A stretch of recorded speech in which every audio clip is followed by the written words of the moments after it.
अस्सलाम वालेकुम। तो कैसे हैं आप सब लोग? खैरियत से हैं? आप तो जज्बाती हो गए हैं, वाकई में पढ़ना शुरू कर दिया या अभी भी हिट एंड ट्रायल बेसिस पे चल रहे हैं कि 4 दिन जाके देखते हैं? जब से रिकॉर्डिंग आना शुरू हो गई ऐसे भागेंगे जैसे नहीं, ऐसे ही है ना, मतलब सोच तो यही होगी। कौन कौन ऐसा करना चाहता है? देखिए, ये है स्ट्रॉन्ग कंट्रोल। हमने यूट्यूब पे अवेलेबल करना ही नहीं है, तो आप लोगों ने फिजिकल आना ही आना। जैसे कर दिया, जैसे हमने अपना कंट्रोल वीक किया, आधी स्ट्रेंथ भी भाग जाएगी। जो बाकी रह जाएगी आधी, वो सिर्फ उन एरियाज़ में आना पसंद करेंगे जो एरियाज़ ज़्यादा इंपॉर्टेंट है। इसका मतलब है कि बच्चों के ड्रॉप होने का चांसेस तो है। तो फिर हमने ये फ़ैसला किया कि रिकॉर्डिंग इस दफ़ा हमने देनी ही नहीं है। अभी जो भी पूछ रहा है उसको हम कह रहे हैं कि 5 दिन के बाद मिल जाएगी। फिर हम 5 दिन के बाद कहेंगे सरप्राइज़। आपके साथ तो मजाक हुआ था। क्या? हाँ, कोई बात नहीं, कोई बात नहीं, रिकॉर्ड नहीं हो रहा। हाँ, बोलो बोलो जी। चैप्टर 2 पर आप लोगों ने घर जाके डिवाइस तो किया होगा। हाँ, चैप्टर 1, सॉरी, एक दिमाग में बिलो फिट हुआ है। चैप्टर 1 तो आपने घर जाके डिवाइस किया होगा और आपने घर जाके सवाल भी अटैम्प्ट किए होंगे। फिर सवाल जब अटैम्प्ट करके आप सोल्यूशन पे गए होंगे तो आपने अपने आप को गालियाँ भी दी होंगी कि मैंने गलत क्यों किया, यानी कि सही किया। अच्छा, वो जो एक पॉइंट कल आप में से कुछ बच्चे कंफ्यूज हो रहे थे, वो क्लियर हो गया आज क्लास में? तो इसको लिख भी लिया करें साथ साथ, ताकि आप लोगों को बाद में भी ये पॉइंट भूलें ना। क्या मजबूरी है? पीछे देखो क्या हो रहा है। आप तो फिर भी ऐसे करो, कैमरा मैन भाई तो वो पीछे पहुंच गए हैं। देखो, वो कहते हैं इल्म हासिल करने की राह में जब आपको मुश्किलात आती हैं ना, इट मीन्स कि आप सही रास्ते पे जा रहे हैं। तो ये मुश्किलात है। अभी भी देखो ऐसी चल तो रहा है ना, फील तो आ रही है ना कि चल रहा है, और फील भी 4-4 की आ रही है। क्या मैं चला लूँगा, पीछे आवाज़ नहीं आएगी, वो आवाज़ का मसला पड़ेगा। चले कोई नहीं, शुरू करते हैं। अच्छा, पहला सवाल चैप्टर 1 से कोई सवाल नहीं है मेरे लिए, श्योर? मैं उसको क्लोज कर दूं, ICAR के पेपर तक बंद कर दूं, दोबारा सवाल तो नहीं पूछेंगे? हाँ जी, नहीं, अब तो कहानी ख़त्म हो गई। अच्छा पूछिए, सवाल पूरा है या कोई पार्ट है, मतलब टॉपिक है या पूरा एक सवाल है आपके पास? कोई और, किसी और का कोई सवाल है? हम क्लास के बाद कर लें उसको डिस्कस। चल, इन्हें ना ओके मैं इस पर लग जाऊँ और बाकी जो 13 के लिए आए हैं वो आपको फिर दिल में अच्छी अच्छी हल्का बात से याद कर रहे हो। चैप्टर 13 कहता है कि मैंने हर पेपर में लाजमी आना, मेरे बिना पेपर आपका पूरा नहीं हो सकता, और अगर इसको ऐड ना किया तो ये बाकायदा होता है। क्यों? क्योंकि ICAR ने इसको ग्रिड में ऐसी जगह पे रखा है जिसमें इसकी मोनोपोली बन गई है। ग्रिड ए में कौन कौन है? Chapter 1, chapter 2, chapter 13। जब तीनों को साइड बाय साइड कंपेयर करते हैं तो 13 सबसे ऊपर आ जाता है, फिर 1 आता है और फिर बेचारा 2 आता है। चैप्टर 13 बात करता है कि मैं आपको कुछ सिनेरियोज दिया करूँगा, मैं आपको कुछ सिनेरियोज दिया करूँगा और आपने उन सिनेरियोज में, उन सिनेरियो ऊपर रख दें, उन सिनेरियोज के अंदर ढूंढना है कि थ्रेट्स कहाँ पे हैं, और साथ ही आपने बताना है कि इन थ्रेट्स के अगेंस्ट आपका रेलेवेंट सेफगार्ड क्या होगा। यहाँ पे जो बच्चे कॉमन एक मिस्टेक करते हैं वो ये कि थ्रेट तो बता देते हैं अलग अलग, मगर जब सेफगार्ड की बारी आती है तो टाइम बचाने के लिए वो कोशिश ये करते हैं कि सबको एक ही शॉपर में पैक करके ना एग्जामिनर तक पहुँचा दें। तो थ्रेट और उसका अपना सेफगार्ड आप लोगों ने बताना है। पहली बात तो ये ज़हन में रख लें। हाँ, अगर 3 नंबर का सवाल है, 4 नंबर का सवाल है, 5 नंबर तक का सवाल है, तो फिर इतना कष्ट करने की ज़रूरत नहीं है। बट अगर सवाल 5 से ऊपर चला जाए तो फिर आपने हर थ्रेड का अपना अपना सेफ गार्ड उसको बताना है। बेशक 2 लाइनों में बता दें मगर उसको अहमियत दें, उस थ्रेड को भी आपने अहमियत देनी है। फिर बच्चे फंसते हैं एवेल्युएशन के ऊपर। एवेल्युएशन क्या होती है? थ्रेड हाई है या थ्रेड? अब इसके अगेंस्ट कोई फ्रेमवर्क नहीं है हमारे पास। एक सवाल में एक थ्रेड, मतलब फॉर एग्जांपल आप एक जगह पे ऑडिट करने के लिए गए, आपको नज़र आया कि आपका एक दूर का कज़न वहाँ पे काम कर रहा है और वो वहाँ पे ऑफिस बॉय है। क्या वो उस कज़न के साथ आपका एक रिश्ता है? तो क्या फैमिलियरिटी थ्रेट आ सकता है? मगर क्या हाई लेवल पे होगा? नहीं, नीचे आ गया। वर्सेस वही क्लाइंट, वही कज़न, ऑफिस बॉय नहीं है, CFO है, थ्रेट हाई लेवल का हो गया। तो ये हाई और लो सवाल के अंदर आपको खुद ही जज करना, ये आपकी जजमेंट है और उसके मुताबिक आपने सेफ गार्ड्स को डिज़ाइन करना। यहाँ तक बात समझ आती? फिर एक और मसला आता है इस चैप्टर के सवालों में कि सर एवेलुएट कहाँ पे करना है और कहाँ पे नहीं करना, क्या हर सवाल में करना? तो एक रूल ये है कि अगर तो सवाल 4 नंबर से ऊपर का है और इवन दो कि अगर ICAP ने रिक्वायरमेंट में नहीं लिखा कि इसको एवेलुएट करें, तो जहाँ पे आप थ्रेट बता रहे हैं 1 से 2 लाइनों में बस हल्का सा तस्करा कर दें कि सिनेरियो को देखते हुए ना ऐसा लग रहा है कि ये थ्रेट हाई है या लो है। क्योंकि जब आप सेफगार्ड डिज़ाइन करेंगे ना, उसमें आपको ना चाहते हुए भी वो पॉइंट लिखना पड़ जाना। तो अच्छा है एग्जामिनर की जो निगाहें हैं उसमें अपने आप को सुरखरू कर लें और लिख दें। Step 1, you have to identify the threat. कहाँ पे सिर्फ लिस्ट बतानी है और कहाँ पे उनको एक्सप्लेन भी करना है, डिपेंडिंग अपॉन के सवाल के मार्क्स कितने। अगर तो नंबर 4 से नीचे हैं या 4 तक हैं तो सिर्फ उसके नाम लिख दें, काफ़ी हैं। और जैसे ही वो 4 को क्रॉस करे तो आपको हर थ्रेड को हल्का हल्का सा एक्सप्लेन करना भी आना चाहिए। स्टेप 2, सिग्निफिकेंस, उसके ऊपर हमारी बात हो गई। और स्टेप 3 क्या है? सेफगार्ड्स। अब नॉर्मली ICAP के सेफगार्ड्स रेपिटेटिव नेचर के होते हैं। आप लोगों ने अभी डिस्कस भी किया होगा क्लास के अंदर, करके आए हैं। तो कुछ ऐसे सेफगार्ड्स पाए जाते हैं। पहला क्या लिखा हुआ है? जिस वजह से थ्रेट आ रहा है वो रिश्ता ही ख़त्म कर दिया जाए। क्या मतलब? कज़न से कहूँ कि आज के बाद तुम्हारा मेरा रिश्ता नहीं है, और अगर वो कज़न ना हो, आपके फादर हों, फिर आप कह दें कि जनाब मैं आज के बाद से घर नहीं आऊँगा, क्यों? मैं इस कंपनी को ऑडिट कर रहा हूँ। और अगर वो फादर इन लॉ हो, फिर क्या होगा? क्या वो रिश्ता ख़त्म कर पाएंगे? विड्रॉ कर देंगे। अच्छा जी, अगर तो आप वो रिश्ता, वो इंटरेस्ट, वो फेवर ख़त्म नहीं कर सकते, तो स्टेप 2 क्या है? उस बंदे को जिसके साथ थ्रेट आ रहा है, उस टीम मेंबर को टीम से बाहर निकालना।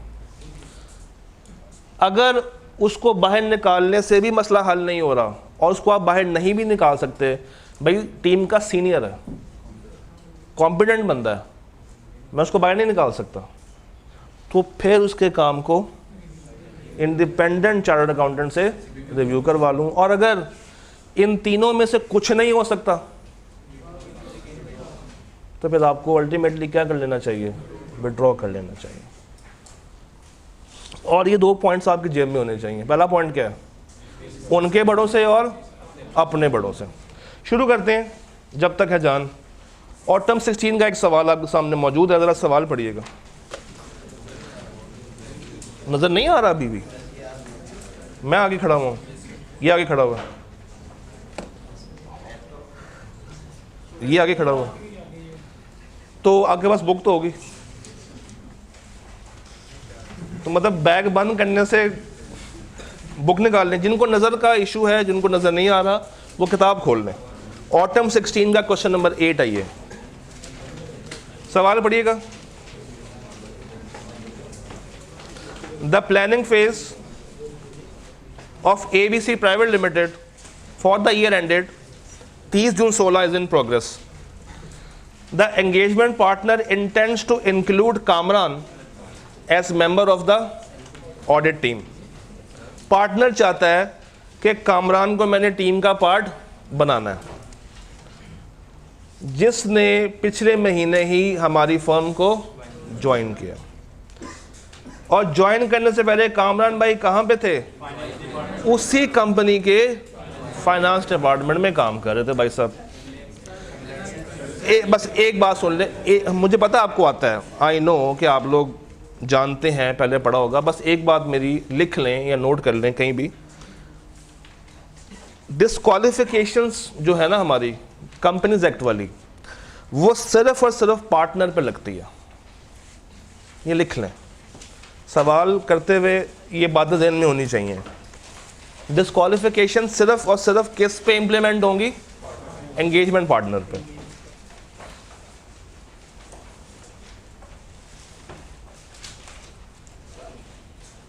मगर ये थ्रेट्स पूरी ऑडिट टीम पे अप्लाई होते हैं।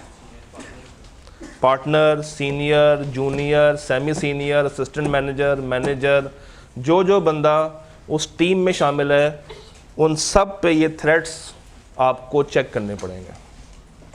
तो ये डिफरेंस समझ आता है? ये लिख लें, पहले कहीं भी लिख लें, एटलीस्ट आपके पास होना चाहिए।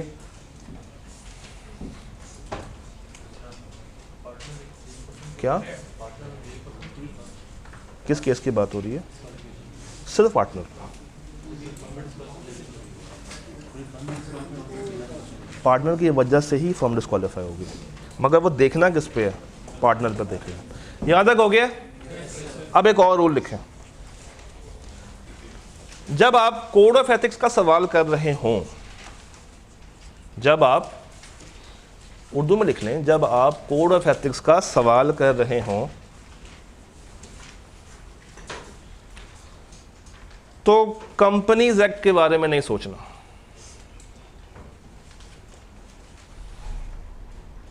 जब आप कोड ऑफ एथिक्स का सवाल कर रहे हो तो कंपनीज एक्ट के बारे में नहीं सोचना, एंड वाइस वर्सा।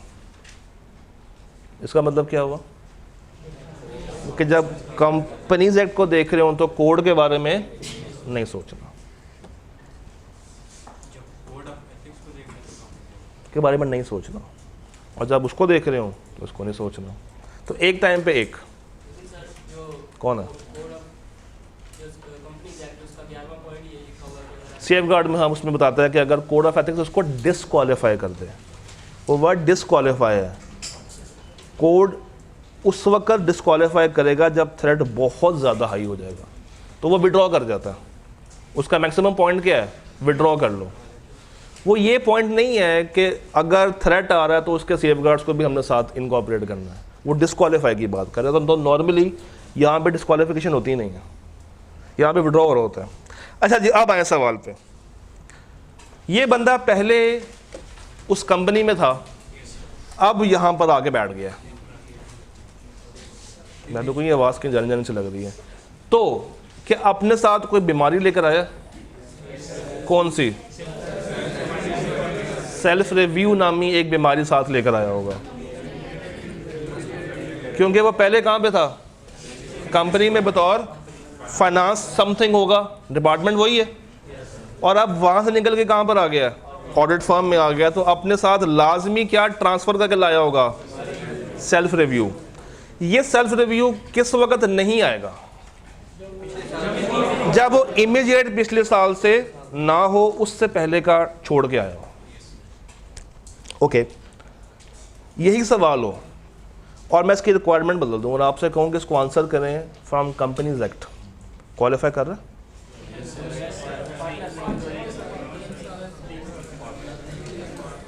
अभी लिखवाए है, वो किस पर लगता है? ये सवाल क्या है? आप समझ आई लिखवाया क्यों था? अच्छा, सेल्फ रिव्यू तो आ गया, कोई और थ्रेड ज़हन में आ रहा है? Familiarity, self interest. तो सेफगार्ड बता दें। आइए देखते हैं कि आपने उसको लिखना भी कैसे है। सेल्फ रिव्यू और फैमिलियरिटी। अच्छा, एक चीज़ और नोट कर लें, कुछ ऐसे थ्रेड्स हैं जो कि लाजमी होंगे, जिस तरह फैमिलियरिटी और सेल्फ रिव्यू तो 100% फॉर श्योर है, उसके अलावा चारा ही नहीं है, ये तो आना ही आना है। इनको हम कहते हैं प्राइमरी थ्रेड्स, लिखते जाएं, इनको हम कहते हैं प्राइमरी थ्रेड्स। बताता हूं उसका क्या लॉजिक है।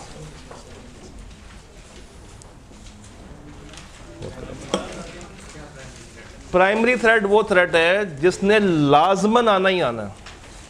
मेरा नहीं ख्याल कि आप में से किसी के भी दिमाग में सेल्फ रिव्यू नहीं आया होगा, सबके दिमाग में आया था।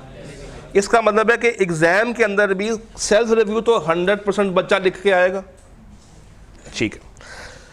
एक और थ्रेड होता है सेकेंडरी, ये किसी के दिमाग में आ सकता है, किसी के दिमाग में नहीं आ सकता। जिस तरह शायद कोई फैमिलियरिटी को काउंट करे, शायद कोई ना करे। अभी आप में से लोगों ने बोला सेल्फ इंटरेस्ट भी आ सकता है, कुछ बच्चे उसको नेगेट करेंगे कि सर जी ये किस तरह, कुछ बच्चे उसके हक में, कुछ उसके अगेंस्ट हैं। सेल्फ इंटरेस्ट इस केस में प्राइमरी नहीं है, ये डिबेटेबल पॉइंट हो गया, तो इस पे घबराना नहीं है। लाजमन लिखना कौन सा होता है? प्राइमरी। सेकेंडरी आप उस वक्त लिखें जब आप उसको साबित कर सकें। अगेन, थ्रेड लिखना बहादुरी नहीं है, थ्रेड साबित करना बहादुरी है। इन बातों को लिखते जाएं। थ्रेड लिखना बहादुरी नहीं है, उसको साबित करना बहादुरी है।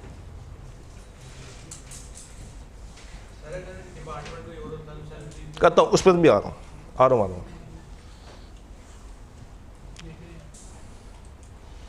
यहां तक हो गया नोट।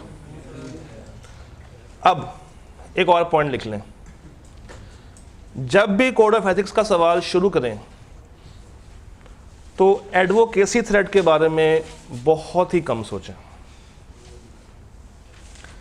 जब भी कोड ऑफ एथिक्स का सवाल आप अटेम्प्ट कर रहे हो तो एडवोकेसी थ्रेड के बारे में बहुत ही कम सोचना है, उस पर दिमाग लगाने की ज़रूरत नहीं है। ये कुछ गोल्डन रूल्स हैं जो कि आपके तकरीबन सारे सवाल सॉल्व करवा देंगे। एडवोकेसी थ्रेड के ऊपर जोर लगाने की ज़रूरत नहीं है। अगर सवाल में एडवोकेसी थ्रेड होगा तो सवाल आपको ऑटोमेटिकली बता रहा होगा। आज तक ICAP ने सिर्फ एक सवाल दिया जिसमें एडवोकेसी थ्रेड आता, और वो भी सवाल की दूसरी लाइन में साफ साफ उन्होंने खुद बता दिया कि ये थ्रेड मौजूद है। क्यों? इसको साबित करना मुश्किल है। एडवोकेसी थ्रेड को साबित करना मुश्किल है, तो एग्जाम के अंदर भी आपके दिमाग में 5 नहीं 4 थ्रेड्स होने चाहिए। कौन से? Self interest, self review, familiarity और इंटिमिडेशन। ये बातें यहां तक नोट कर ली हैं। अब अगला पॉइंट लिखें।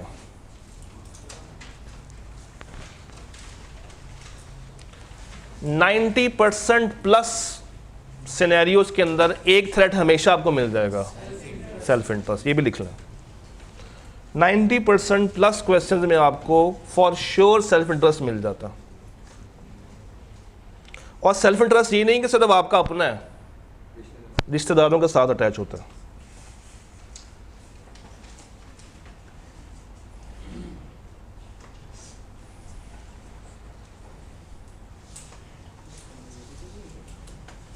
हो गया यहां तक? अच्छा, एक हमने साइड पे कर दिया और एक हमने कहा कि ये 90% तक मौजूद होता है। बाकी कितने रह गए? 3।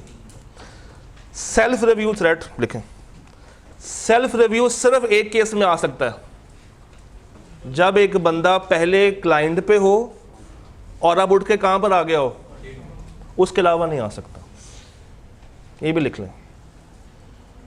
सेल्फ रिव्यू सिर्फ एक तरफ से आता है, जब एक बंदा पहले कहां हो, क्लाइंट साइड पे हो, और अब वो कहां पर है, फर्म में है। इसको पता नहीं मेरे से क्या लेना देना, प्यार बहुत करती है ना, वो आस पास फिरी जा रही है। ये पॉइंट नोट हो गया। अब कितने रह गए पीछे? 2। कौन कौन से? और अब लिखें। फैमिलियरिटी थ्रेड जो है वो रिश्तेदारों से भी निकल सकता है और कुलीग से भी निकल सकता है। कुलीग चाहे पुराना हो चाहे मौजूदा। फेमिलियरिटी थ्रेट करंट या पास्ट, कुलीग से भी निकल सकता है और रिलेटिव्स का भी होता है।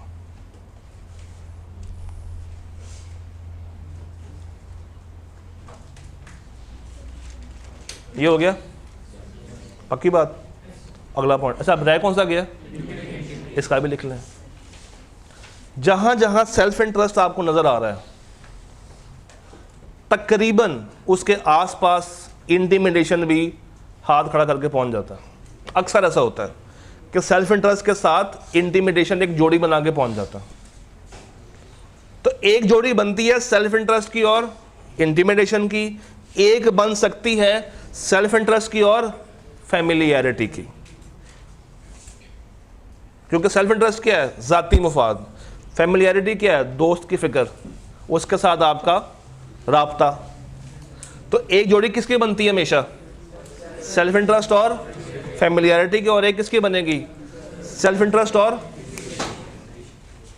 यहां तक बातें हो गई।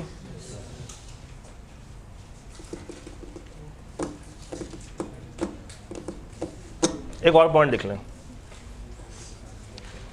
कुछ सवाल ऐसे हैं आई कैप के, क्वेश्चन बैंक के अंदर भी एक आधा सवाल है, कुछ पास्ट पेपर्स में भी हैं, जहाँ पे ना वो फ़ी के ऊपर बहस करवाता है आपसे। फ़ी, पैसे, ये कॉन्सेप्ट पहले किसी ज़माने में किताब का पार्ट था, चैप्टर 2 में हुआ करता था, अब नहीं है। तो जहाँ पे भी आप किसी भी सवाल को आप प्रैक्टिस करें और आपको फ़ी वाला सवाल नज़र आए, उसको खामोशी से इग्नोर कर दीजिएगा। ये भी लिखना, फ़ी वाला कॉन्सेप्ट अब सिलेबस का पार्ट नहीं है।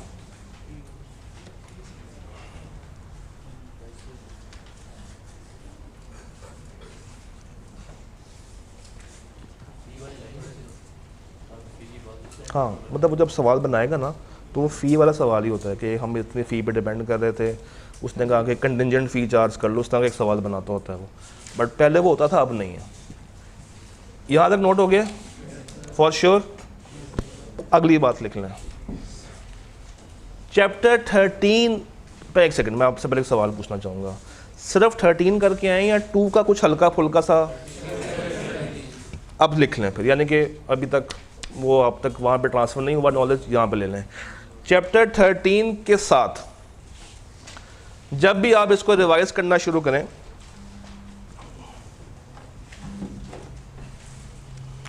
चैप्टर 13 को आप जब भी रिवाइज करें,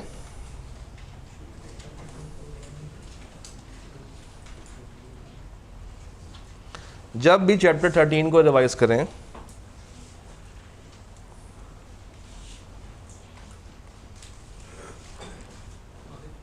इसके साथ चैप्टर 2 का पहला सफ़ा जोड़ के रिवाइज कीजिएगा। अब आप कहेंगे सर वो पहला सफ़ा कहाँ पे है, चैप्टर 2 खोलें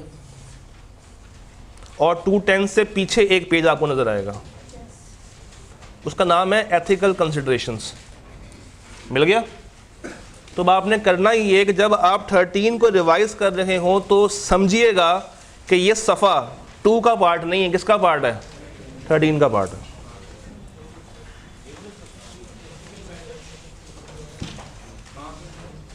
चैप्टर 2 में 210 से पीछे एक सफ़ा है, फ्रंट बैक यार एक सफ़ा होगा, 2 नहीं है, हैं? एथिकल प्रैक्टिस का, एथिकल कंसिडरेशंस शायद उसका नाम होगा। मिल गया? हाँ मिल गया। बल्कि इस पेज पर लिख भी लें कि ये 13 के फ़ौरन बाद, ये 13 के फ़ौरन बाद करना है।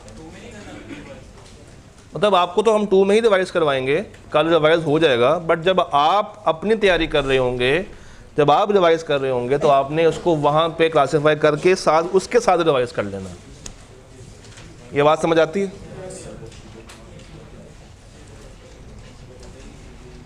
अब एक आखिरी बात लिख लें, फिर हम स्टार्ट करते हैं। एक लास्ट बात लिख लें,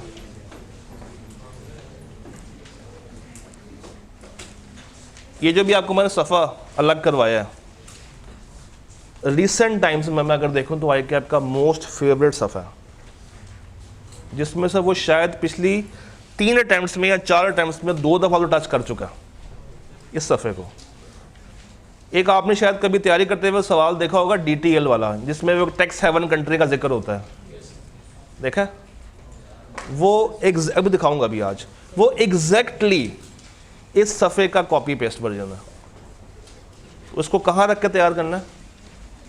13 के साथ। यहाँ तक सारी बातें क्लियर हैं? शुरू करें, आ जाए। ये सवाल है छोटू सा, देखिए इसमें क्या हो रहा है।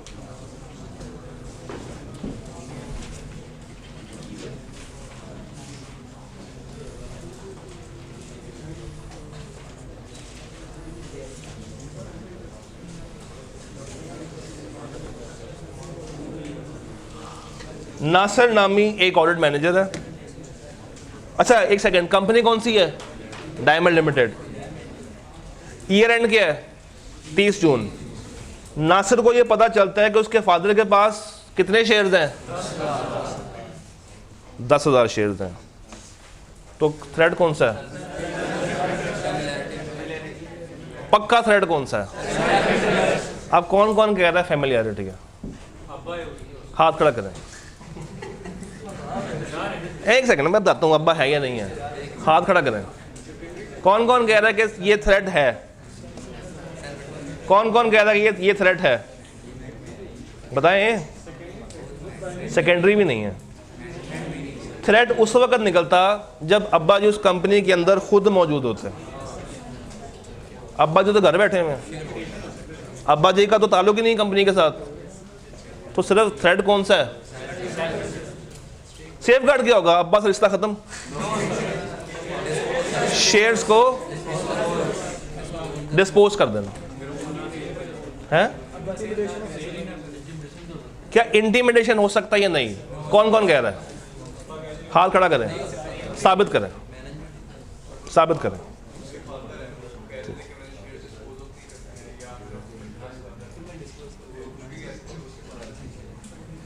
ठीक है, और क्या है? अच्छा, और बातें बहुत हो गई हैं, और बताएं। नहीं हाथ खड़ा करें ना। कौन? हाँ जी, क्या कहते हैं? लॉस नहीं दिखाना। नहीं, और बताएं। और मैं एक सवाल पूछता हूं, एक ऑडिटर को इंटिमिडेट कौन कर सकता है? मैनेजमेंट करेगी। अब्बा मैनेजमेंट में आता है? अब्बा है मैनेजमेंट में? क्या सवाल ने बताया है कि अब्बा शेयर होल्डर बड़े वाला है? नहीं। चले शेयर होल्डर, क्या सारे शेयर होल्डर उस पोजीशन में होते हैं कि आप क्लाइंट को या उसके ऑडिट वालों को इन्फ्लुएंस कर सकें? तो किसी भी तरह का इंटिमिडेशन नहीं है, सिर्फ और सिर्फ क्या है? Self interest. तो पहला सेफगार्ड क्या है? अगला क्या है? अगर नहीं गा सकते और अगर कुछ भी नहीं पॉसिबल, अब समझ आई? साबित करना बहादुरी है। आप लोगों ने साबित करने की कोशिश की मगर मुंह की खा गए। तो एग्जाम में भी बैठ कर थोड़ा सा एनालाइज कीजिएगा कि जो मैं थ्रेड लिखने जा रहा हूं क्या उसका ताल्लुक ऑडिटर और कंपनी के बीच में है या नहीं। 2 सवाल आपके सामने हैं, एक बुरे वाला बैंक और एक कमाल। ट्राई करें पहले, खुद ही लिखने की जरूरत नहीं है, फिलहाल दिमाग में सोचें और फिर इसको बात करते हैं। Question 7 autumn 12। Question 7 autumn 12। मैं आसान से मुश्किल की तरफ जाऊंगा ताकि एक फ्लो हमारा बन जाए। नहीं फिलहाल नहीं, मुश्किल लिखाऊंगा ना।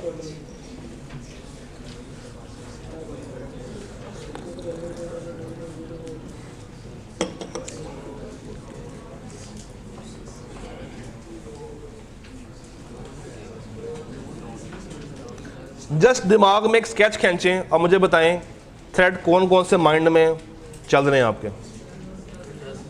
5 मिनट ले लें, सुकून से कर लें, दिमाग में, मगर लिखना नहीं है।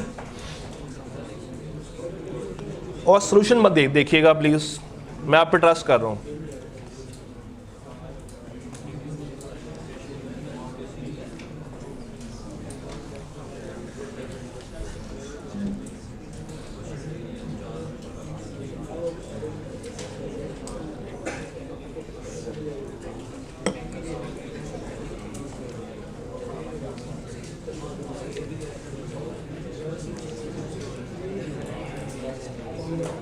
यार बातें करने का तो नहीं कहा था, अपने दिमाग का इस्तेमाल करें। एग्ज़ाम में आप दोनों ने इकट्ठे नहीं बैठना, फासले पे बैठे होंगे, तो अपने दिमाग से सोचें, इसको इस्तेमाल किया करें, ये बड़ी अच्छी चीज़ होती है।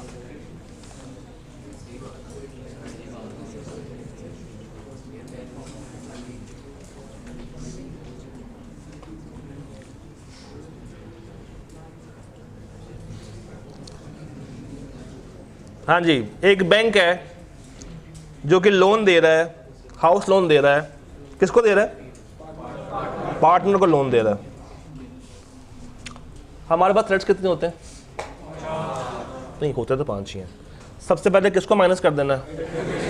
कितने रह गए? अब बारी बारी चलते हैं। क्या फेमिलियरिटी है? क्या सेल्फ रिव्यू है? कितने रह गए? कौन से?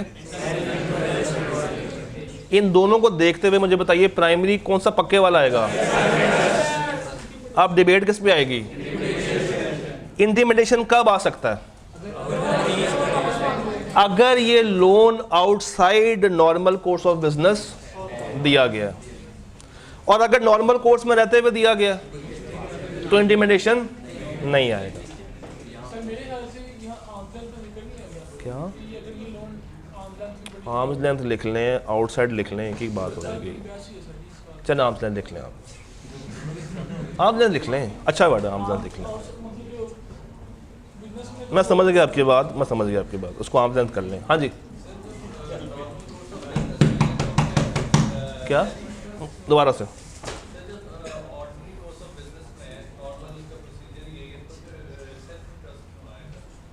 उस वक्त आ सकते, देखें ना, मैंने लोन लिया हुआ है आपसे, कंपनीज एक्ट मुझे क्या कहेगा यहाँ पे? ज़रा एक सेकंड छोड़ें कोड ऑफ एथिक्स को। कंपनीज एक्ट क्या मुझे डिस्क्वालीफाई कर रहा है? नहीं, वो कह रहा है हाउस लोन है, तुम जा सकते हो, तुम्हें मसला नहीं है। मगर अब आए ज़रा कोड ऑफ एथिक्स पे। एक जगह से मैंने लोन लिया हुआ है, क्या मैं उसके सामने नज़रें उठा सकता हूँ? नहीं, नज़रें नहीं उठा सकता। उसकी गलती अगर मैं उसको बताने जाऊंगा तो वो मुझे कह सकता है कि सर देखें, गलतियां तो आप मुझे बता रहे हैं, जो आपको हमने लोन दिया, मैं वो कब वापस कर रहे हैं। ये उस वक्त होगा जब उसने आर्म्स लेंथ पे ना दिया हो, और अगर वो आर्म्स लेंथ पे है तब सेल्फ इंटरेस्ट तो फिर भी है, क्योंकि उसका मुफाद है, मगर उसकी सिग्निफिकेंस क्या हो जाएगी? वो लो हो जाएगी। तो ये पॉइंट भी आप ऐड कर सकते हैं। सवाल समझ आ रहा है?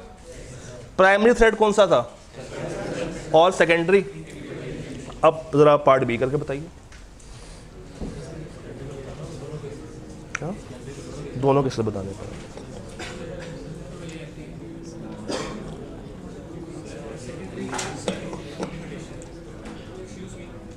एक्सक्यूज्ड, ऐसे नहीं होता। और अगर कोई समझ में नहीं आ रहा तो बाय डिफॉल्ट क्या हो सकता है? कमाल भाई ऑडिट मैनेजर हैं यार। एक सेकंड, आप लोग तो सीनियर बच्चे हैं यार, बिलो वाले बच्चे तमीज़ से बैठे हुए थे। कमाल वाज द ऑडिट मैनेजर कहाँ का? फैसलाबाद टेक्सटाइल मिल्स का। और कब था? कब तक था? लास्ट ईयर तक। He has joined FTML as manager finance. क्या साथ लेकर आया होगा?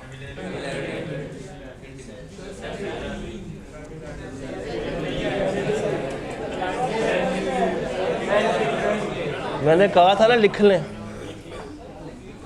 वायरस कौन सा साथ लेकर आया है? कंफर्म सेल्फ रिव्यू तो लेकर आया है।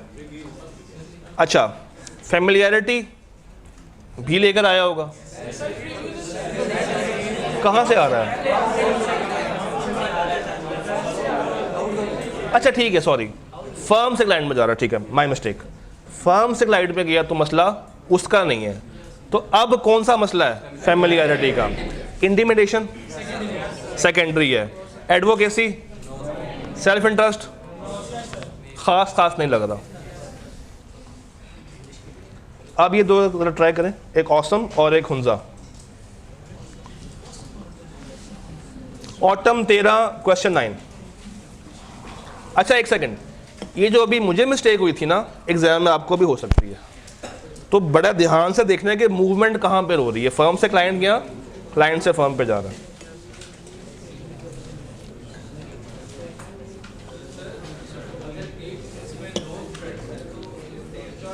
अलग, ये मैंने स्टार्ट में बताया था कि अलग अलग चल रहा है।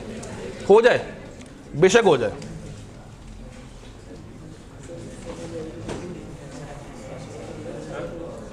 मैंने इसमें एक आपको बात बताऊं, जरा आखिरी वर्ड पढ़े, आखिरी लफ्ज पढ़े, क्या लिखा हुआ है, सेकंड लाइन का लास्ट वर्ड पढ़े, ईच केस। तो वो खुद कह रहा है कि अलग अलग बताएं। हाँ जी,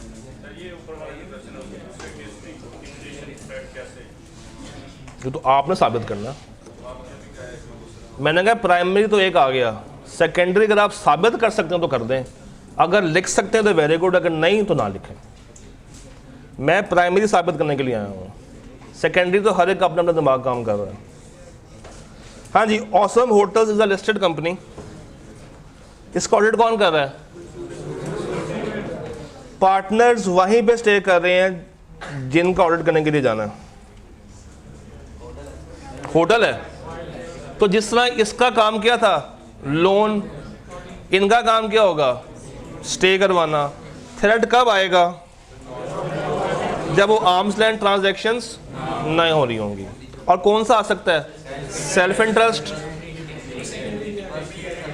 सेल्फ इंटरेस्ट के साथ क्या आएगा? इंटिमिडेशन। फैमिलियरिटी भी होगा या नहीं होगा? होगा, काफ़ी टाइम से है और स्टे भी वहाँ पे रखा हुआ है। तो कौन सा रह गया? एडवोकेसी सोचना ही नहीं है और वो आ नहीं सकता। जब आप उनके साथ आर्म्स लेंथ पे ट्रांजैक्शन नहीं कर रहे हैं तो वो आपको इन्फ्लुएंस कर सकते हैं कि अगर हम आपको फेवर दे रहे हैं तो आप हमें फेवर दें। इंटिमिडेशन को ना आप लोग अक्सर आपके जहन में आता है कि कोई मारपीट हो रही होगी, कोई कोर्शन हो रहा होगा, तो वो सिर्फ कोर्शन नहीं होता, वो इन्फ्लुएंस भी काउंट हो रहा होता है।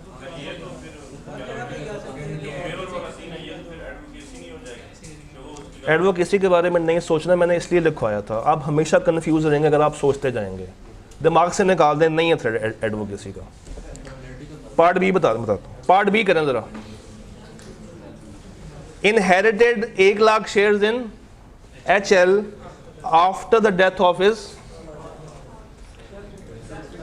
Self interest. अच्छा, अगर ये सवाल हो और कंपनी लॉ का हो,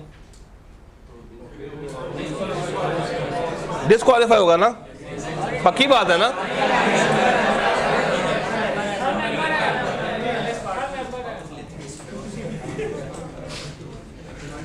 हाँ जी, इसका पार्ट ए करें। Spring 14 question number 5।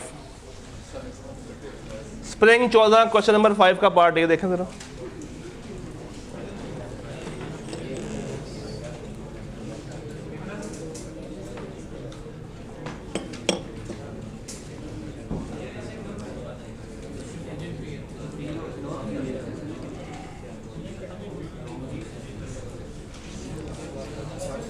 रुक जाएंगे, ये फी वाला, रुक जाएंगे, फी वाला था।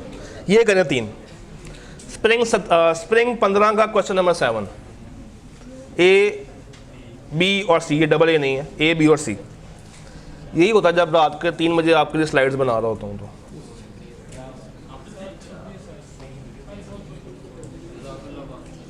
तो सवाल को चुन के निकालना भी, जिससे सब कुछ कवर हो जाए, मेजॉरिटी का हम लोग कवर कर लें लिमिटेड टाइम के अंदर। हाँ जी,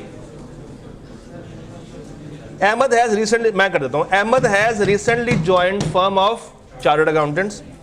the firm intends to depute him on the audit of Masoom private, Kulsoom नहीं, Masoom private. Ahmed had been providing accounting and taxation services to MPL for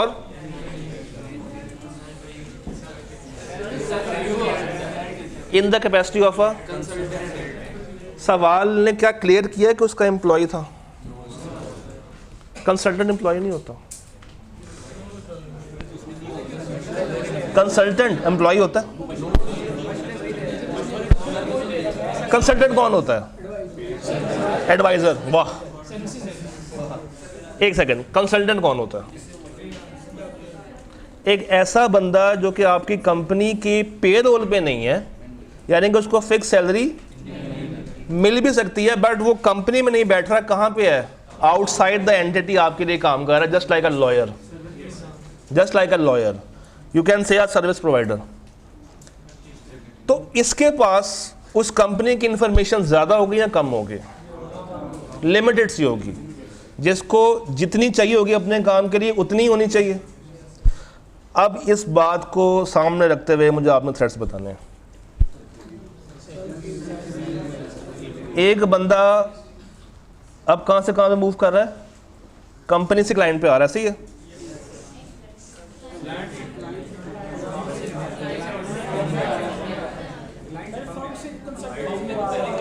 client से फर्म पे जा रहा है।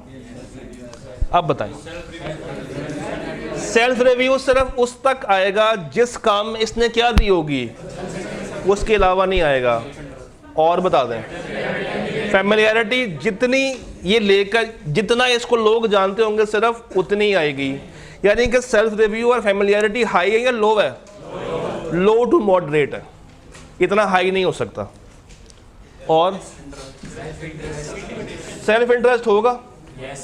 क्यों? साबित करें। क्या? एक बंदा पहले एक जगह पे कंसल्टेंट था, वो नौकरी छोड़ के एक फर्म में चला गया एज एन ऑडिटर, तो सेल्फ इंटरेस्ट कहाँ है? आपने कहा सेल्फ रिव्यू मुझे मानने को में कोई मसला नहीं है, आपने कहा फैमिलियरिटी मैंने हामी भर ली। साबित करें सेल्फ इंटरेस्ट है, और लॉजिकल ग्राउंड्स पे साबित करना। अगर कोई रेम्यूनरेशन देनी हो तो शायद अब उसको वो पे ना करें। अब ये अगेन प्राइमरी नहीं है, ये थ्रेड कौन सा है? एक तो रीजन ये आ गई। और बताएं, वो होगी ना, कंटिजेंट वाली बात हो गई है। और बताएं, अब तो कर भी नहीं सकता, तो उसने नौकरी बदल ली ना अपनी। मैं इसमें आपको बता दूं, फर्म की एक पॉलिसी होती है कि जब आप फर्म के एम्प्लॉई हैं ना, आप कोई और काम नहीं कर सकते, तो ख़त्म हो जाता है इसका सारा स्ट्रक्चर ही। और बताएं, एडवोकेसी के बारे में नहीं सोचिए, सोचते रहें, एग्जाम में लिखाएंगे, साबित नहीं कर पाएंगे। और बताएं, इंटिमिडेशन कैसे आ सकता है? तो इंटिमिडेशन क्या? फी पेंडिंग क्लाइंट भी होगी ना, कंपनी भी होगी पेंडिंग, तो उसको इंटिमिडेट कौन करेगा? अच्छा, एक सवाल है आपसे, ये ज्वाइन कब कर रहा है? रिसेंटली ज्वाइन कर रहा है एज, अच्छा, और ये पहले क्या था? जब इसने फर्म को ज्वाइन किया होगा, किस रोल में किया होगा, जूनियर या सीनियर? जूनियर। तो इतना इंटिमिडेशन उस पर आप नहीं कर सकेंगे, फायदा कोई नहीं होगा। तो दो जो पक्के थ्रेड है वो कौन से हैं? ये करें पार्ट बी।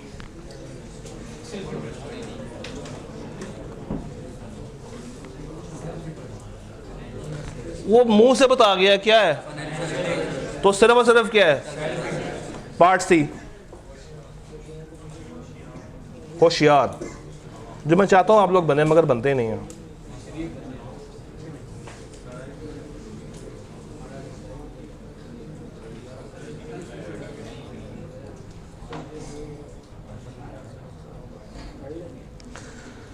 हाँ जी, उन्होंने एडवर्टाइज की हैं कुछ वैकेंसीज अकाउंट्स डिपार्टमेंट में, और बहुत सारे लोगों ने अप्लाई किया है, जिसमें 2 फर्म के स्टाफ मेंबर्स भी शामिल हैं, और ये 2 वही शहजादे हैं जो कि ऑडिट करने के लिए भी पहुंचे हुए हैं। हौसला, मन सब्रुन, मन सब्रुन। पहला सवाल, क्या फर्म ने रिक्रूटमेंट कर ली है? अभी उन्होंने क्या दिया होगा, अप्लाई किया है, चले आसान कर देता हूँ, CV दे दिया, रखेगा कौन, HR रखेगा। तो इसका एक सेफ गार्ड तो ये बन सकता है कि हम HR को कह दें कि भाई इनको आपने कंसिडर ही नहीं करना। अगर ये हो गया तो कोई थ्रेट एग्जिस्ट नहीं करेगा और जो था भी वो ख़त्म हो जाएगा। क्या ये अपने साथ सेल्फ इंटरेस्ट लेकर आए हैं? हाँ, क्योंकि आप उसी कंपनी में नौकरी करने जा रहे हैं या करना चाहते हैं जिसका ऑडिट करने के लिए आप आए हैं, तो there is a high chance कि वो इसको इंटिमिडेट कर सकते हैं कि भाई अगर नौकरी चाहिए तो तुम्हें हमारा साथ देना पड़ेगा, अकाउंट्स को साफ दिखाना पड़ेगा। और इनका क्या लग गया साथ, सेल्फ इंटरेस्ट, फैमिलियरिटी है।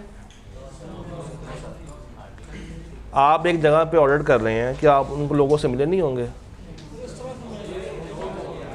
फैमिलियरिटी थ्रेट है। कंपनी के लोग और ऑडिट टीम को लोग आपस में जानते हैं, ये दो बंदे वहाँ पे काफ़ी देर से काम कर रहे होंगे, तो जान पहचान तो बनी गई होगी, चाहे 1 महीना क्यों ना हुआ हो। अच्छा, इंटिमिडेशन आ सकता है, वो इंटिमिडेट कर सकते हैं, फैमिलियरिटी भी आ गया, सेल्फ इंटरेस्ट भी आ गया। क्या नहीं आ सकता, सेल्फ रिव्यू नहीं आ सकता। चलें अब ये सवाल करें, हाथ से करें। Spring 19 question number 10A should be done by hand. आपने थ्रेट्स आइडेंटिफाई करने और अप्रोप्रिएट सेफगार्ड्स बताने। Exim private limited, Exim private limited,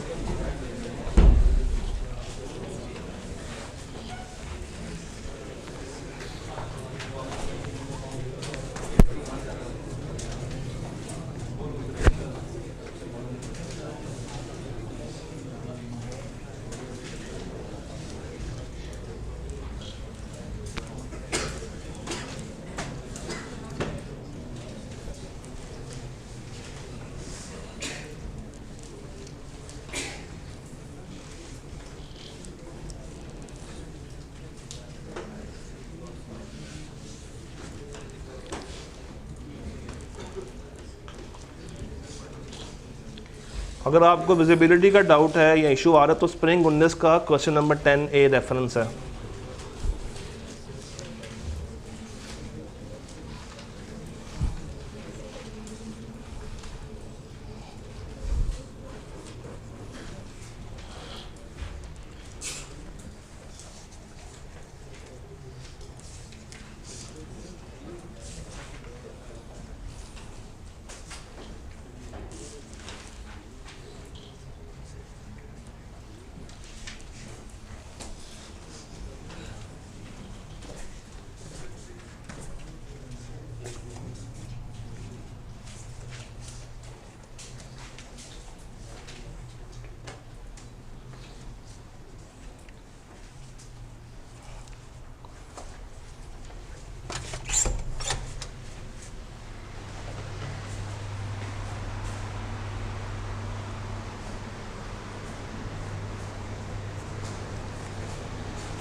गरम है,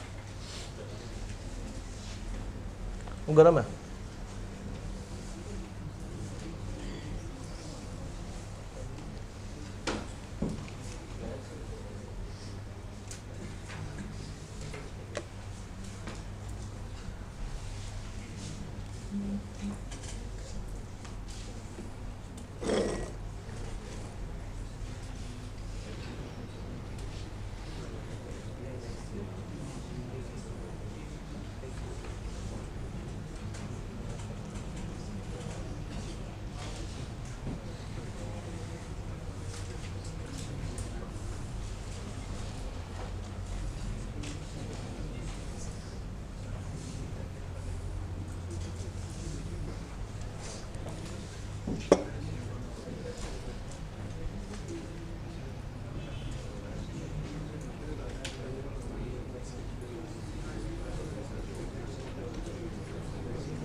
बातें ना करें, अच्छा कोशिश करेंगे अपना अपना करें काइंड, ये बहुत ज़रूरी है। दूसरों का साथ ना दें, आप लोगों ने इकट्ठे बैठ के पेपर नहीं देना ग्रुप में।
पाँच नंबर है, हल्का सा कर दो। इस सवाल को ना एवेलुएट हम एक और तरीके से भी करेंगे, भी बताता हूँ। आप फॉर द टाइमिंग उसको हल्का सा, लो है, हाई है, मॉडरेट है, लिख दो, बेहतर है। हाँ, हल्की सी रीज़न के साथ, ज़्यादा गहराई में जाने की ज़रूरत नहीं है। थैंक यू तालिब।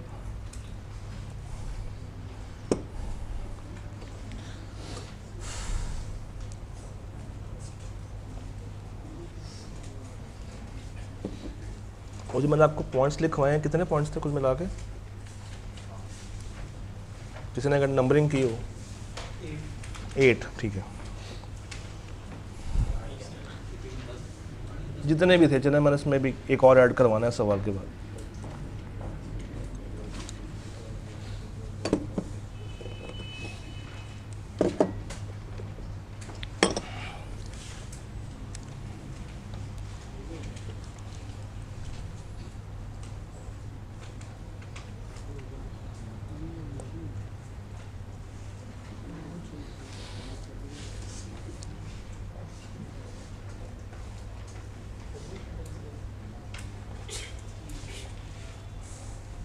हाँ जी, हो रहा सवाल, कुछ कुछ समझ आ रहा है?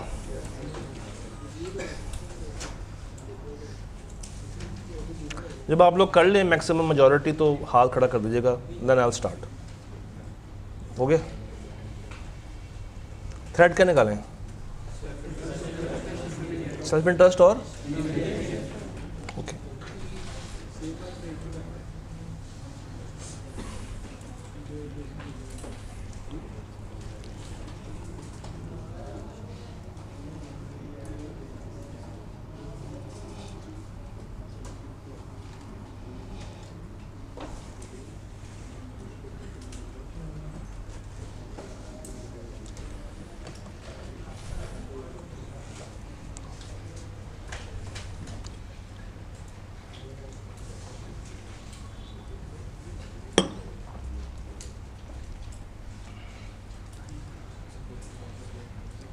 चलें, हो गया अब, चलें। आपके नज़दीक थ्रेड कौन से? क्या कोई ऐसा नुमाइंदा जो कहे कि सेल्फ इंटरेस्ट नहीं है? ठीक है। कोई ऐसा जो कहे इंडिमिनेशन नहीं है? नहीं है। अच्छा, कौन कौन कह रहा है कि इंडिमिनेशन है? इन दो बागियों को साबित करके बताएंगे क्यों है। एक एक करके साबित करना। हाँ जी,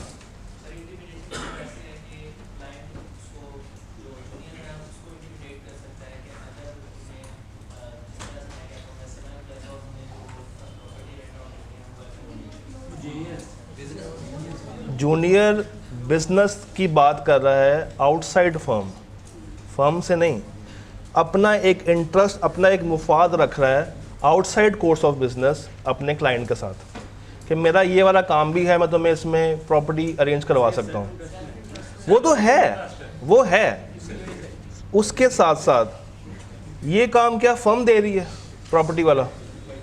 नहीं, ये काम वो जूनियर कर रहा है, उसका सारा मुफाद किसका होगा? उसका होगा। तो क्या ये जो कंपनी है वो ये कह सकती है कि भाई अगर तुमने हमारे फाइनेंशियल्स को ठीक से प्रेजेंट ना किया तो हम तुम्हें ये वाला कॉन्ट्रैक्ट नहीं देंगे, या हम तुमसे ये प्रॉपर्टी, बेशक जूनियर हो, मगर इस वक्त हम फर्म की कैपेसिटी में नहीं है वो जूनियर, वो अपने ज़ाती काम में फंस गया उनके साथ। प्रॉपर्टी लेना, प्रॉपर्टी देना क्या फर्म का काम है? नहीं, वो अपना ज़ाती मुफाद रख रहा है उनके साथ। वो तो होगा, इस बेस पे अगला बंदा आपको धमका सकता है कि देखो दो बातें हैं, एक धमकाएगा ये कि अगर तुमने मेरा साथ ना दिया तो मैं पार्टनर को बताऊंगा कि तुमने मेरे साथ ये वाली ट्रांजैक्शन भी की है। दूसरा, अगर तुमने ये वाला काम मेरे लिए ना किया तो मैं हमारा जो आपस का कॉन्ट्रैक्ट है वो ख़त्म कर दूंगा। कह सकता है, मगर अगेन सेल्फ इंटरेस्ट प्राइमरी है, जुड़ कौन सा गया है वो सेकेंडरी पे आ जाएगा ना, जुड़ जाएगा। जो चीज़ मैं आपको बताना चाह रहा हूँ वो ये है कि ये सवाल किस साल का है? 2000। अब एक और पॉइंट लिख लें, 2018 के बाद ICAP ने एक नया ट्रेंड स्टार्ट किया था। 2018 के बाद ICAP ने एक नया ट्रेंड ये स्टार्ट किया है कि जो आपके फंडामेंटल प्रिंसिपल्स हैं ना, वो कौन से हैं? वो ज़रा नाम बताएंगे?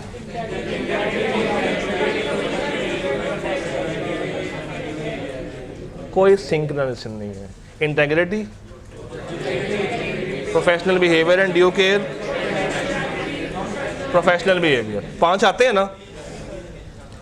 ICAP ने रिक्वायरमेंट में ये लिखा है कि बताएं कौन सा फंडामेंटल प्रिंसिपल ब्रीच हो रहा है? नहीं हो रहा ना, नहीं बताया उसने, मगर शहजादों ने जो अपना सोल्यूशन बनाया उसमें लिखा हुआ है। और ये हरकत कब से होना स्टार्ट हुई? 18 के बाद, और आज तक वो हरकत चलती आ रही है।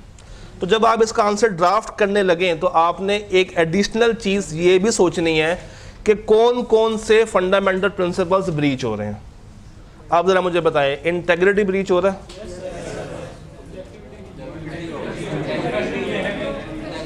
इंटेग्रिटी कहाँ ब्रीच हो रहा है? इंटेग्रिटी उस वक्त ब्रीच होता है जब फर्म के पार्टनर को पता ही ना होता कि उसके जूनियर क्या कर रहे हैं। ऑब्जेक्टिविटी ब्रीच हो रही है, जिस मकसद के लिए ये लोग गए थे वो वाला मकसद कर रहे हैं? नहीं। कॉन्फिडेंशियलिटी नहीं हो रही।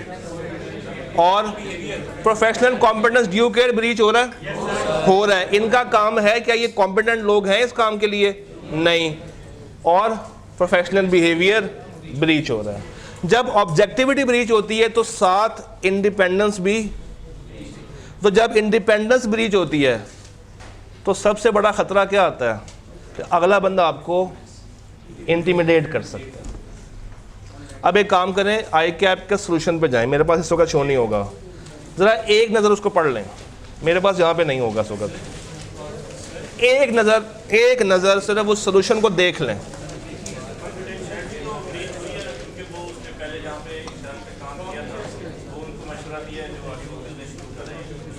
कॉन्फिडेंशियलिटी इज़ कि आपके पास क्लाइंट का डाटा है, आप वो बाहर दे रहे हैं। क्लाइंट का डाटा कहाँ पे आया आपके पास? सजेशंस दे रहा है, क्लाइंट का डाटा ब्रीच नहीं कर रहा, मशवरे दे रहा है। वो उसका मसला नहीं होता।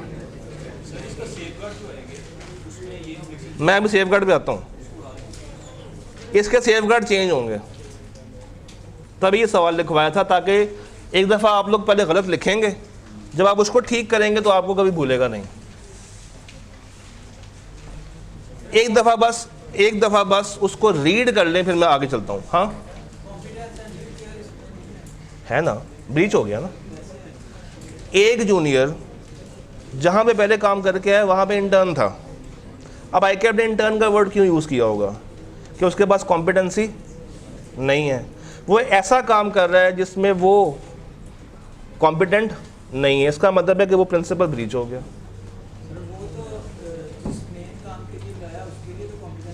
तो वो वाला मेन काम कर रहे हैं, वो तो कर ही नहीं रहे,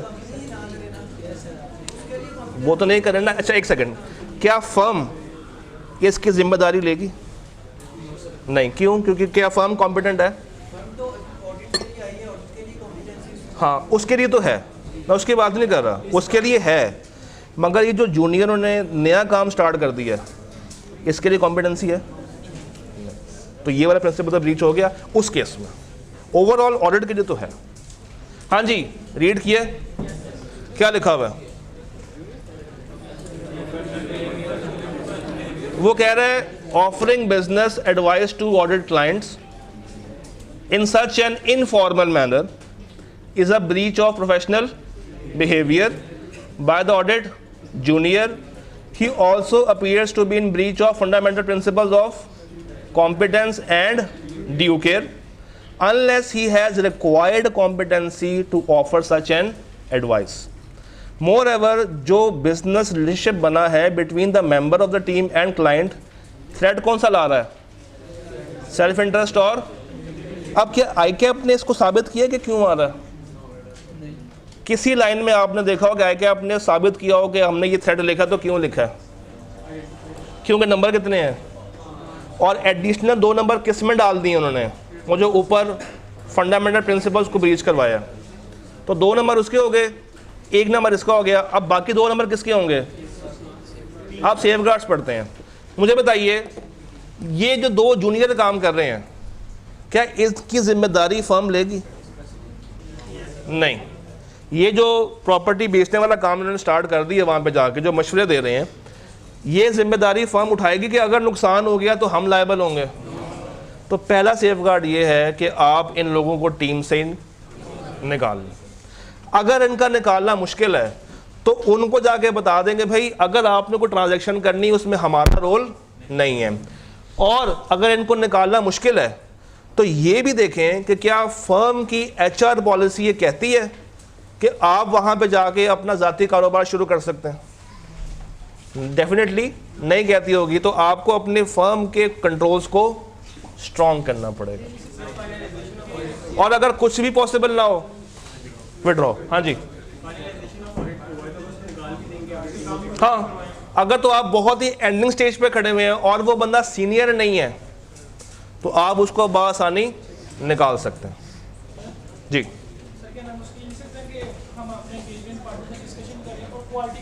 हाँ, ये आ सकता है। ये वाली बात जो फर्म की अपनी HR पॉलिसी है उसको सामने रखते हुए जो क्वालिटी कह रही है। ओके, आगे चलते हैं यार, पीछे आवाज नहीं जाएगी वरना मैं जरूर ऑन करवा दूं। हाँ, इंटेग्रिटी कैसे ब्रीच होगी? वो तो होगी, उन्होंने लिखा नहीं हुआ मगर आप लिख सकते हैं हो रही है। अच्छा जी, ये जरा 3 सवाल करें ऑटम 17 के। नहीं, बस ज़बानी करें फिलहाल, मैं इसलिए आपको ज़्यादा तंग नहीं कर रहा आज। आई नो आप तो 1 क्लास के लिए आए, मैं इससे पहले 2 घंटे खड़ा हो चुका हूँ। हाँ जी, हैं ऑब्जेक्टिविटी ICAP ने लिखा नहीं हुआ मगर ये ब्रीच हो रही है क्योंकि ऊपर इंटिमिडेशन को लेकर आ रहा है, तो आप लिख सकते हैं कि ये ब्रीच हो रही है। ये 1 2 3 करना ज़रा सॉल्व, सेकेंड लास्ट। इसके बाद एक सवाल मैं आपको और दिखाऊंगा। कोई बात नहीं, मुझे पता नींद आ रही होगी, मजबूरी है, क्या कर सकते हैं। कल कुछ और ट्राई कर लेंगे। अच्छा, कल का ये तो वैसे भी आसान है, चैप्टर 2 है, वो तो दस्ती हो जाएगा।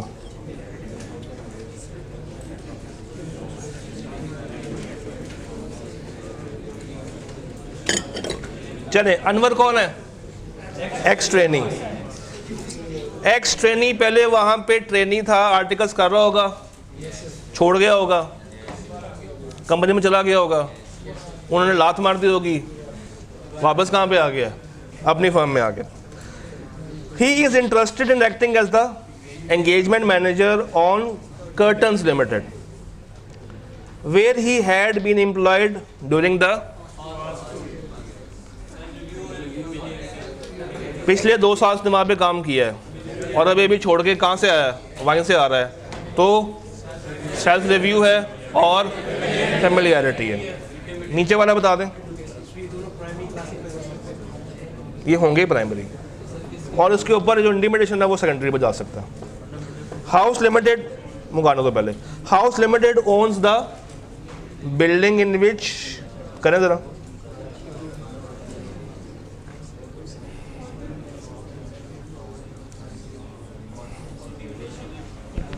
क्या है? कौन सा?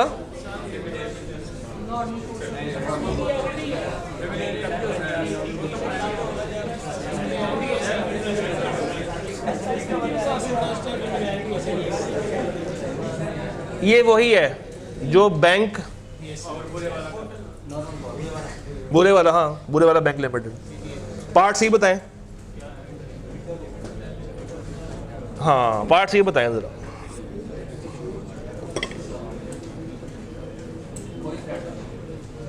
पार्ट सी थोड़ा फर्क है। अच्छा पार्ट सी के बारे में लिख लें, मैं कुछ लिखवाना चाहता हूँ, एक दफ़ा नोट कर लें। अगर एक फर्म के अंदर मल्टीपल डिपार्टमेंट्स काम कर रहे हैं, अगर एक फर्म में मल्टीपल डिपार्टमेंट्स हो तो क्या होगा कि टैक्स वाला अलग है, ऑडिट वाले अलग हैं, एडवाइजरी वाले अलग हैं। नॉर्मली ऐसे ही होता है ना ऑडिट फर्म में। लिखें फिर क्या करना है। अगर डिफरेंट डिपार्टमेंट्स हैं, अगर डिफरेंट डिपार्टमेंट्स हैं और वही फर्म टैक्स भी दे रही है और वही फर्म क्या कर रही है, ऑडिट भी दे रही है, मगर टीमें डिफरेंट हैं, तो सेल्फ रिव्यू आएगा?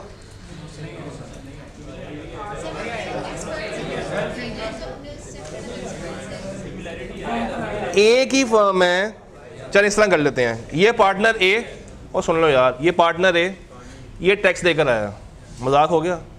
ये पार्टनर ए ये टैक्स देकर आया, ये पार्टनर बी ये ऑडिट देकर आया।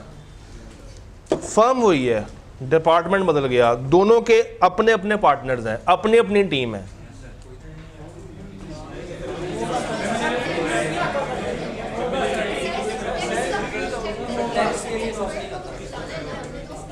और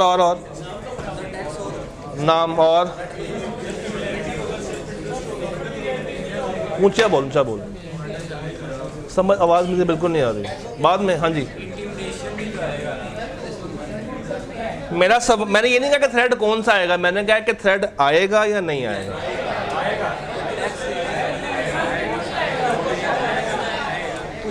अगर मैं, अब सुन लें, हो गया, अब सुन लें।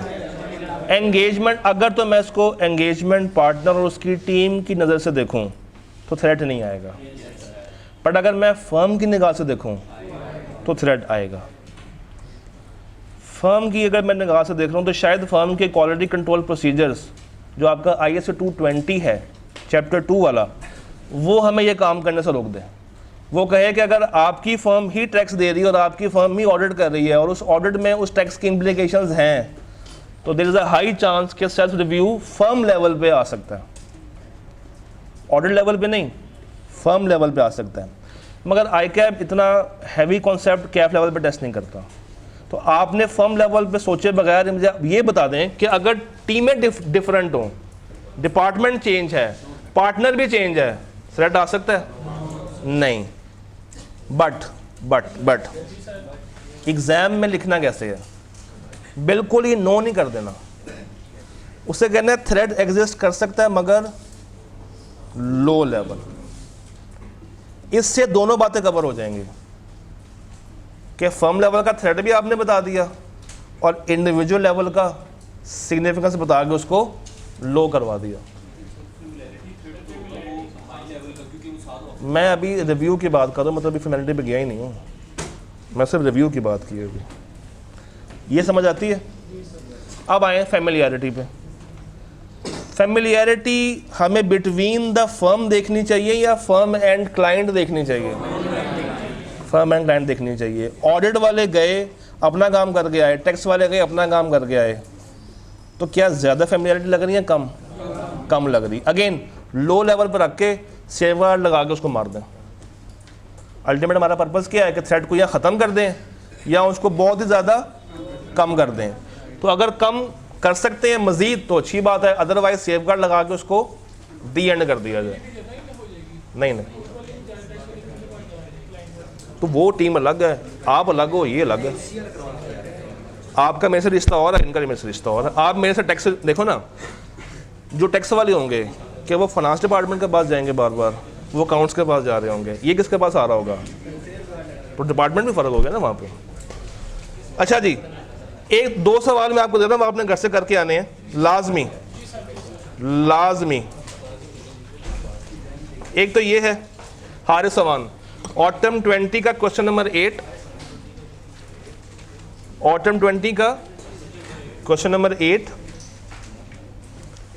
बल्कि आसान कर देता हूँ, 2020 के दोनों सवाल, 2020 के दोनों सवाल, स्प्रिंग का और ऑटम का।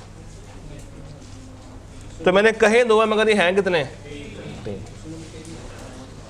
क्वेश्चन नंबर 9 स्प्रिंग 20 और क्वेश्चन नंबर 8 ऑटम 20। कल हमारा टारगेट है बहुत ही छोटा सा, चैप्टर 2। इसके साथ मैंने कब कहा कि आप लोग बैग पैक करें? मुझे पता है कि आप लोग 12 बजे से पढ़ना शुरू हो गए हुए हैं, आई रिस्पेक्ट योर फीलिंग्स। अच्छा जी 8 बजे से, अच्छा सुन लें, आप खुद ही लेट कर रहे हैं मुझे, आप लोग सुन लें। कल हमारे पास टाइम है, अगर आपको कंपनीज एक्ट के किसी सवाल में इशू है ले आए, इसके किसी सवाल में इशू है ले आए। कल का दिन जब हम लोग एंड करेंगे तो ग्रेड ए हमारी मुकम्मल हो चुकी होगी, अल्लाह दे वाले।